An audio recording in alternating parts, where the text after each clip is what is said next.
Yeah, I could continue on my way. That's true. So this evening I wanted to look at dreams in terms of analogies and allegories, and this is the way I play.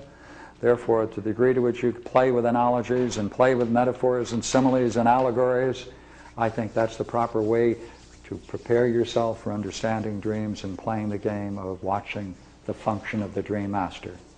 So, thank you. Thank you. Bunch of questions? When you spoke about recording, do you mean to make actually take Yes. record your words Yes. rather than writing it down? Yes, yeah. Because there's something curious which you can really enjoy if you do it several times. That we're taught to write in a certain way.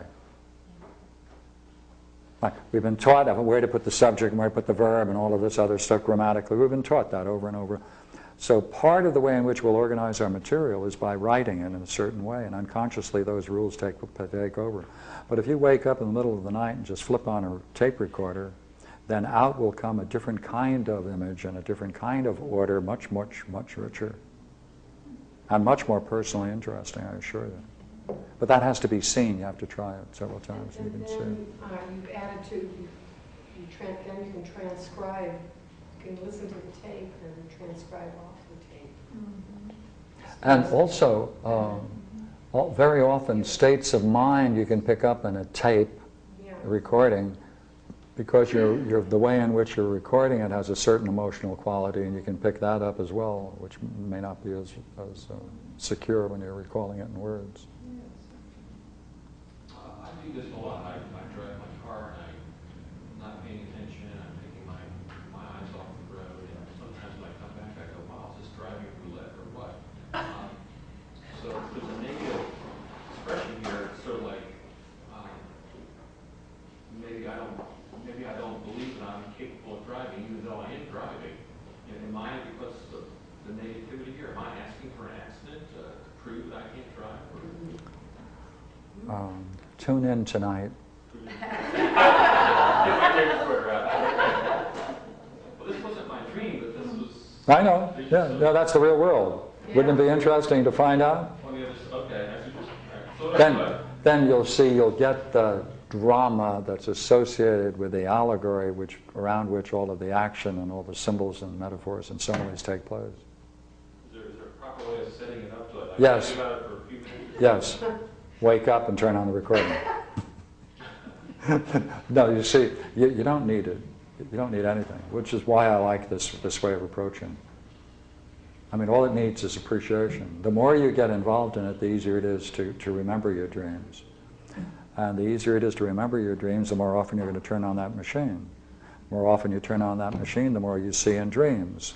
Once you start getting involved in dreams, your dreams change. Because the dream master is aware of the fact that you're paying attention to those productions, and a change in the level of dreams takes place. And you can judge that for yourselves if you ever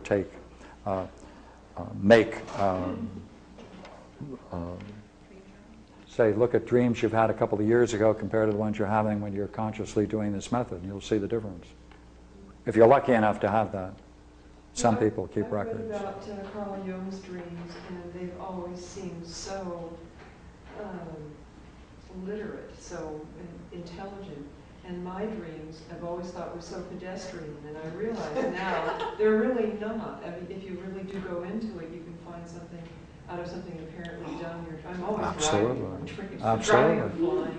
That's right. So you can get it, you really can do it. There's another side to this. People who visit Europe frequently are very familiar with the fact that a lot of the classic images of European life you can see all over the place in images and sculpting and art forms, and walking down streets with names. Pardon me? We've got the 7-Eleven. There is a difference, you know, like, yeah, 7-Eleven, yeah, that is a difference.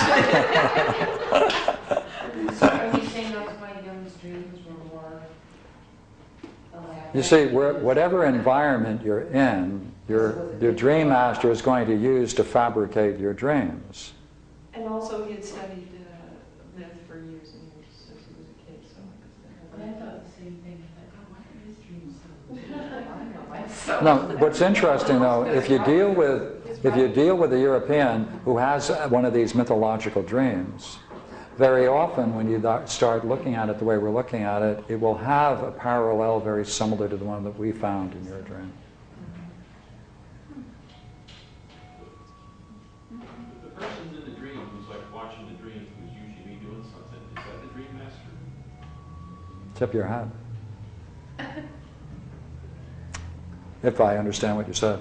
Are you saying, how should you relate to what it is that's watching the dream? That's a very profound question.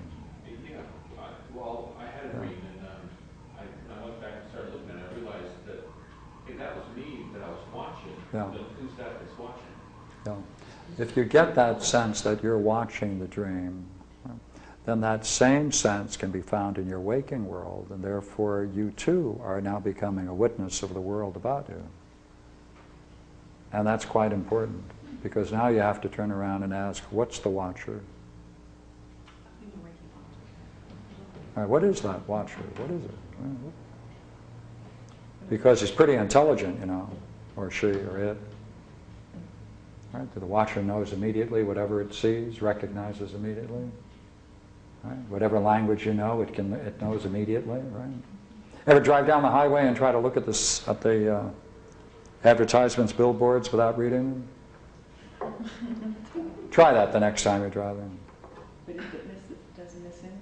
Doesn't miss anything. You can't do it. Okay. Thank you. See you next time. Thank you.